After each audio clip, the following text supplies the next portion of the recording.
Vous aimez la musique, mais vous n'y connaissez rien. Désormais, n'importe qui peut composer, ou plutôt demander à l'intelligence artificielle de le faire. Mais attention, pour créer des chansons, l'IA pille celles des autres sur le net.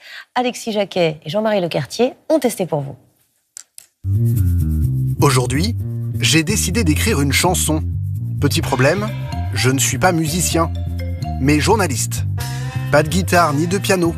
Heureusement, j'ai un outil magique, un ordinateur. Voilà, je suis sur un site qui permet de créer sa musique en quelques secondes seulement grâce à l'intelligence artificielle. Et vous allez voir, c'est très très facile. Il me suffit de lui donner quelques indications basiques. Un thème, une tonalité, un style. L'IA va alors composer une chanson, écrire des paroles et même créer une voix digitale pour les interpréter. Et voilà, c'est parti. Anne-Sophie la pixe tous les soirs sur l'écran avec son regard noir. Voilà, c'est déjà pas mal, mais j'aimerais l'entendre dans une tonalité un peu plus rap. Je vais tout simplement lui demander. 20h sur France 2, elle brille sans défaut. Blonde et charismatique, classe dans les mots. Face à la caméra, elle domine le lot. La Pix, la reine des news. Un tube? Peut-être pas. Mais à coup sûr, une révolution dans le monde de la musique. L'intelligence artificielle s'y banalise. Elle se trouve même peut-être déjà dans vos oreilles. Chez les professionnels, un auteur de musique sur 3 avoue l'avoir déjà utilisé. 1 sur 2 chez les moins de 35 ans. C'est le cas de la musicienne De Laurentiis. Dans son dernier album, l'IA est partout. Cela ne se voit pas, mais ce jour-là, par exemple, elle compose à 4 mains. Face à elle, une intelligence artificielle. Donc là, on a l'extrait du titre sans la basse.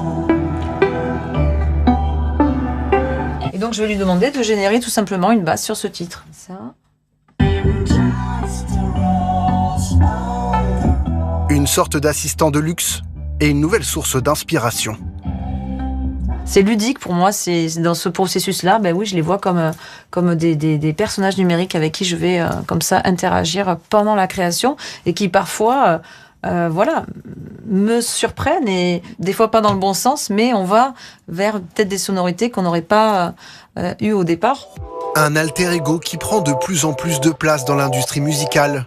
Depuis peu, la plateforme Deezer analyse les 100 000 nouveaux titres qui lui sont envoyés chaque jour. Verdict, 10% d'entre eux, 10 000 chansons sont entièrement créées par l'IA.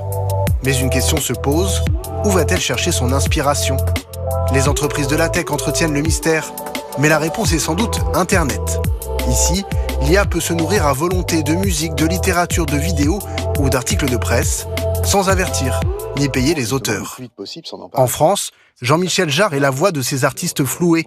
34 000 d'entre eux ont signé une tribune pour faire valoir leurs droits. C'est évidemment un pillage qui est totalement inacceptable. La valorisation de toutes ces sociétés représente le nouveau gâteau digital 3.0. Et que dans ce gâteau digital, économiquement, la culture doit en avoir une part. La réponse pourrait venir de l'Europe. L'été dernier, l'institution a adopté la première loi contraignante sur l'IA. À terme, cela devrait forcer les entreprises concernées à plus de transparence.